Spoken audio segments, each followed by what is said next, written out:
Assalamualaikum warahmatullahi wabarakatuh.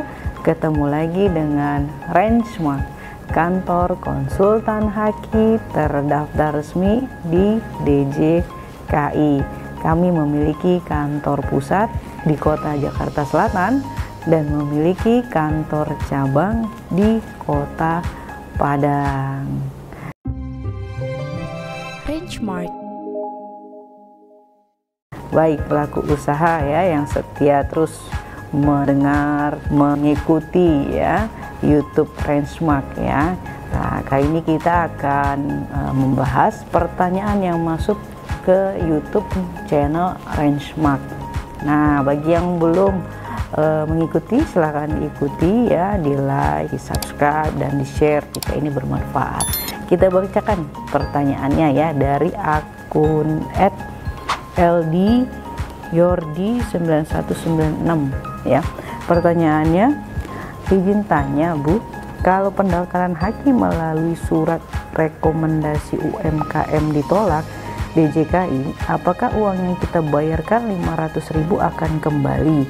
Mengingat kalau daftar DJKI akan dikenakan biaya yang sama lagi, yaitu 500.000. Jadi 500.000 ini biaya PNBP ya, pendaftaran merek untuk pemohon merek UMKM ya. Nah, jadi kena biaya totalnya bagi pelaku usaha UMKM mahal juga dong, bisa lebih dari 1 jutaan. Nah, jadi dalam proses pendaftaran merek itu ada 2 jalur permohonan ya. Jalur permohonan UMKM atau UKM dan jalur permohonan non UMKM atau umum. Nah, di sini si penanya atau si pemohon menggunakan jalur permohonan UMKM. Nah, syarat wajib pengajuan permohonan merek dengan jalur UMKM adalah wajib melampirkan surat keterangan rekomendasi dari Dinas Koperasi atau Dinas Perindustrian atau Dinas Perdagangan atau Dinas Pariwisata dan Ekonomi Kreatif. Nah, jadi ini dia sudah mengajukan permohonan merek dengan melampirkan surat keterangan rekomendasinya ya untuk pemohon UMKM, namun ditolak. Nah, jadi pada saat kita mengajukan permohonan pendaftaran merek, kita harus setor itu biaya PNBP-nya ya, penerimaan negara bukan pajak, sebesar 500.000 untuk satu merek satu kelas. Nah, ini dia setornya 500.000, berarti dia daftarnya di satu merek satu kelas. Namun ditolak. Nah, apakah ditolak ini uang kembali ya? Jadi terhadap merek yang sudah kita mohonkan ya, kemudian ditolak, maka tidak ada pengembalian dana ya PNBP 500.000 rupiah. Demikian juga yang menggunakan jalur permohonan non UMKM ya atau umum ya yang sebesar 1,8 juta. Jadi setiap kita mengajukan permohonan pendaftaran merek, kita harus membayar biaya PNBP ya. PNBP untuk jalur permohon UMKM itu sebesar 500.000 per merek per kelas ya.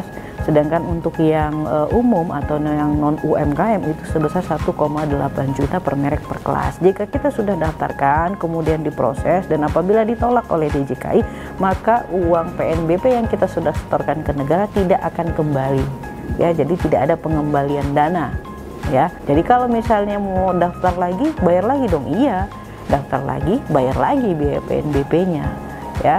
PNBP 500.000 untuk pemohon UMKM, urus lagi surat keterangan rekomendasinya, begitu ya.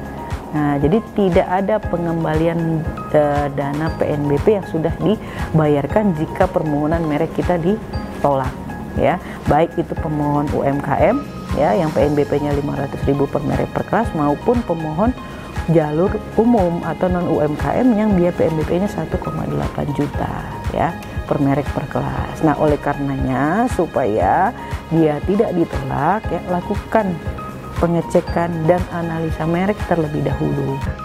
Begitu ya. Kembali lagi ke pertanyaannya tadi, tidak ada pengembalian dana terhadap biaya PNBP yang sudah kita setorkan apabila permohonan merek kita ditolak. Begitu ya. Nah, berarti harus bayar lagi dong. Iya, harus bayar lagi kalau mau mendaftarkan lagi mereknya. Nah, yang bisa adalah mengantisipasi gimana caranya supaya ya biaya yang kita daftarkan ini dikabulkan. Kan begitu ya. Kita mendaftarkan tentu keinginannya supaya dikabulkan, supaya terbit sertifikat mereknya, supaya terbit hak eksklusif pengakuan dari negara bahwa merek yang kita mohonkan dengan menyebutkan jenis barang atau jasa tersebut adalah hak eksklusif milik kita ya. Buktinya pengakuan negara adalah negara menerbitkan sertifikat merek begitu. Nah, bagaimana caranya meminimalisir supaya tidak diusul tolak atau tidak ditolak mereknya sehingga tidak rugi biaya PNBP yang sudah dibayarkan? Lakukan pengecekan dan analisa merek ya. Jadi kalau hanya sekedar mengecek saja itu belum tentu pasti dikabulkan begitu ya. Karena mengecek merek itu harus dianalisa. Nah, kenapa dianalisa? Karena ya merek yang kita mohonkan itu haruslah memenuhi syarat merek yang dapat didaftar sesuai dengan Undang-Undang Nomor 20 Tahun 2016 tentang merek dan indikasi geografis ya. Karena ada merek yang tidak dapat didaftar dan ada merek yang ditolak. Nah, pastikan merek yang mau kita daftarkan itu tidak memenuhi syarat merek tidak dapat didaftar di pasal 20 dan tidak memenuhi unsur merek ditolak di pasal 21. Contoh misalnya ya, merek yang mau kita daftarkan itu harus dicek apakah sudah ada yang mendaftarkan lebih dulu, itu pasal 21 ya. Merek ditolak apabila memiliki persamaan pada pokoknya dengan merek yang sudah terdaftar lebih dulu milik pihak lain untuk barang dan atau jasa sejenis. Nah, kita cek dulu sebelum daftar, apalagi sebelum urus surat rekomendasi ya. Cek dan analisa dulu mereknya sebelum mengurus surat keterangan rekomendasi supaya nanti tidak bolak-balik. Nah, kalau misalnya urus dulu surat rekomendasi baru daftar, baru cek gitu ya, ternyata pas dicek mereknya sudah ada yang daftar lebih dulu untuk barang sejenis mirip juga ya. Nah, potensi tolak. Alhasil surat rekomendasi tidak bisa digunakan kecuali masih mau tetap daftar dengan potensi tolak ya. Kalau ada potensi tolak ya uangnya nanti nggak kembali. Nah, oleh karenanya mengantisipasinya ya, cek dan analisa dulu mereknya ya sesuai dengan undang-undang ya. Nah, kemudian kalau berpotensi baru lakukan pengurusan surat keterangan rekomendasi. Tapi ingat ya, proses pendaftaran merek itu first to file ya. Jadi siapa yang mendaftarkan lebih dulu itu yang diberi. Jadi kalau misalnya hari ini kita cek, kita kemudian urus rekomendasinya 1 tahun yang akan datang ya, atau 1 tahun kemudian ya gitu ya. Nah, itu boleh jadi sudah ada yang daftar. Karena prinsip daftar merek first to file, jadi terlalu lama ya. 1 tahun itu udah banyak yang daftar. Pendaftaran merek ingat ya, nggak hanya kita saja, nggak hanya pemohon dari lokal ya, dari dalam negeri, tapi juga dari luar negeri juga mendaftarkan mereknya ke Indonesia jika memang mereknya mau diperdagangkan di Indonesia.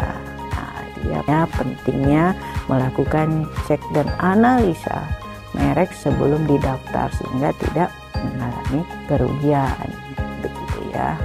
Jadi tidak ada pengembalian dana terhadap biaya PNBP yang sudah disetorkan dalam proses pendaftaran merek apabila permohonan mereknya ditolak ya. Jadi kalau misalnya mau daftar lagi ya bayar lagi, ketentuannya seperti itu dan itu berlaku terhadap siapapun begitu ya. Demikian kami sampaikan, semoga ini bermanfaat. Assalamualaikum warahmatullahi wabarakatuh.